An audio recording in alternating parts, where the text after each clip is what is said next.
Bonsoir, bienvenue dans le 20h de France 2. Voici les titres de ce mardi 17 septembre. Je demande pardon, même si ce n'est pas acceptable. Ce sont les mots de Dominique Pellicot, principal accusé du procès des viols de Mazan. Après 6 jours d'absence pour raison de santé, il a été entendu par le tribunal. Il a raconté son enfance, son mariage avec une femme qui n'était pas soumise, jusqu'au viol par des inconnus qu'il a organisé en la droguant. Noémie Dahan et Christophe Larocca. Dominique Pellicot ne veut pas être le seul à endosser la responsabilité des viols. Il a mis en cause ses 50 co-accusés présents au tribunal, des hommes venus de tous les milieux sociaux et professionnels qui ont un jour répondu à son annonce et ont abusé de Gisèle Pellicot, inconsciente. Qui sont-ils? Josselin Debrow et Johanna Miel. Ces images ont choqué, celle d'une institutrice exaspérée qui frappe une fillette dans sa classe de maternelle. L'enseignante était en garde à vue hier au commissariat du 15e arrondissement de Paris.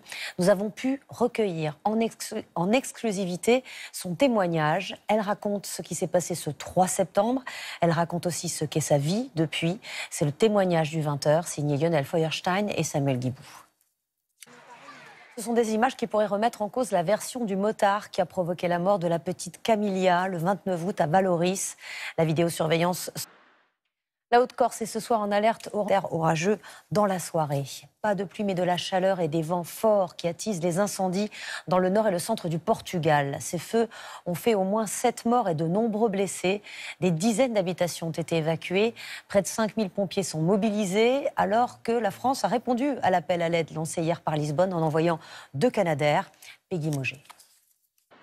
Et nous retrouverons notre envoyée spéciale Valérie Lerouge à Taladas, dans le centre du Portugal.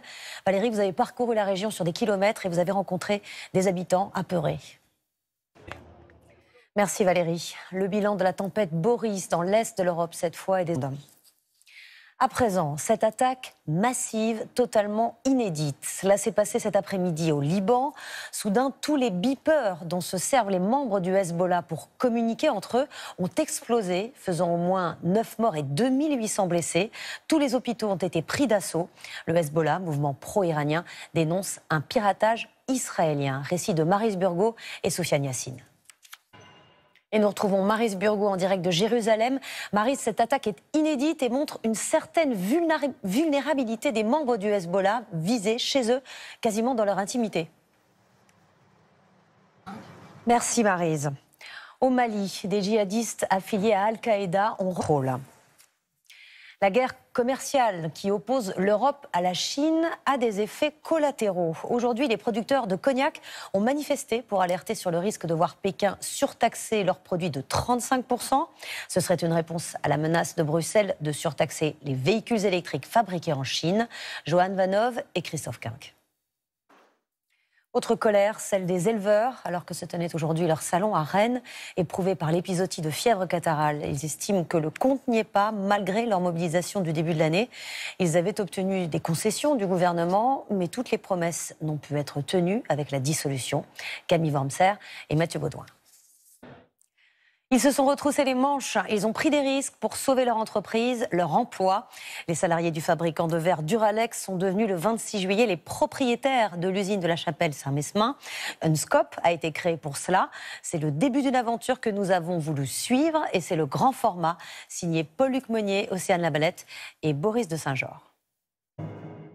Bonsoir Chloé Tixier. Bonsoir. Alors, est-ce que les scopes sont nombreux en France ? Eh bien, regardez déjà ce chiffre, Anne-Sophie, 4495, c'est le nombre de ces sociétés coopératives en France.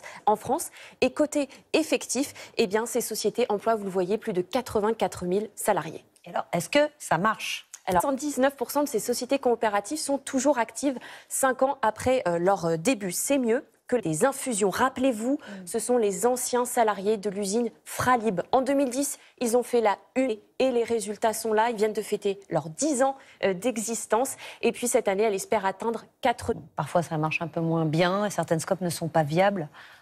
Copelec, jusqu'ici la plus grande coopérative de France.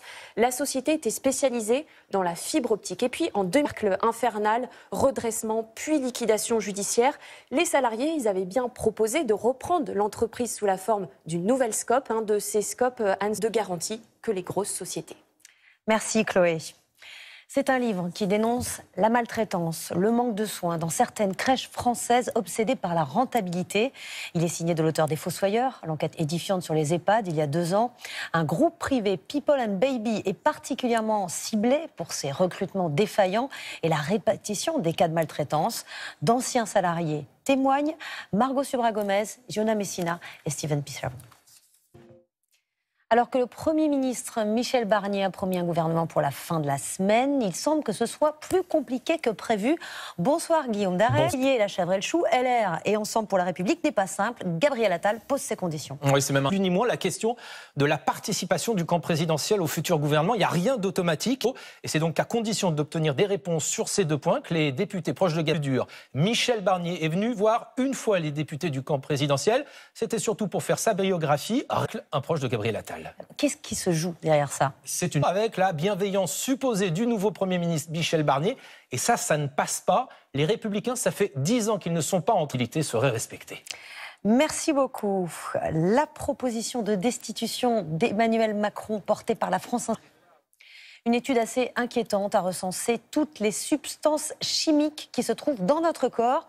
Il y en aurait au moins 3601. Comment sont-elles arrivées là? Le plus souvent, elles proviennent des emballages de nos aliments ou des ustensiles de cuisine. Certaines substances sont cancérogènes ou toxiques. Explication d'Anthony Joly, Florence Griffon et Alain Locassio. Bonsoir Damien Masseret. Bonsoir. À quel point ces substances sont-elles nocives? Et est-ce qu'on peut les éliminer, ces substances? Alors on peut les prolonger pour que le risque augmente vraiment. Heureux qui, comme Ulysse, a fait un beau voyage. Exactement. Vous avez peut-être, vous aussi, appris les vers du plus célèbre sonnet de Joachim du Bellay. Eh bien, la sépulture du poète du XVIe siècle vient sans doute d'être retrouvée. Et nous consacrons aujourd'hui la seconde partie du journal à une enquête de l'Œil du 20h sur ces condamnés pour faits de terrorisme déchus de leur nationalité. La France ne parvient pas toujours à les expulser face au manque de coopération de leur pays d'origine. Alors ils attendent, libres, mais surveillés. Une surveillance qui coûte cher. Enquête signée Sophie Broyer, Hugo Puffnet et Guillaume Le Goff.